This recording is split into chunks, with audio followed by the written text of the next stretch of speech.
نمازی کے آگے کتنی صفوں سے گزر سکتے ہیں؟ مسجد میں بھلے آخری صف میں پڑتا ہے مگر وہ پوری مسجد کی سامنے والی دیوار سے بھی نہیں گزر سکتا. یہ آگے سے گزرنے کی 3 صفوں کا جو ہے نا وہ صرف وہ ان مسجدوں کے لیے جس کو مسجد کبیر بولتے ہیں. مسجد کبیر یہ میدان کے حکم میں ہوتی ہے. تو میدان کا مسئلہ ہے یا مسجد کبیر کا مسئلہ، اس میں 3 صفوں کے آگے سے وہ گزرنا جائز ہوتا ہے.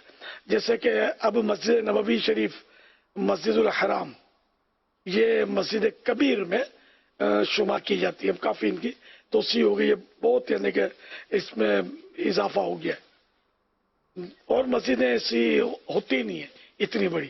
آپ غور کر رہے ہیں آپ کے شہر میں میرا خیال ہے 10 مسجدیں ملا کر بھی اتنی بڑی مسجد نہیں بنے گی اتنی بڑی مسجد نبوی شریف یا مسجد الحرام جہاں کعبہ ہے وہ مسجد ہے.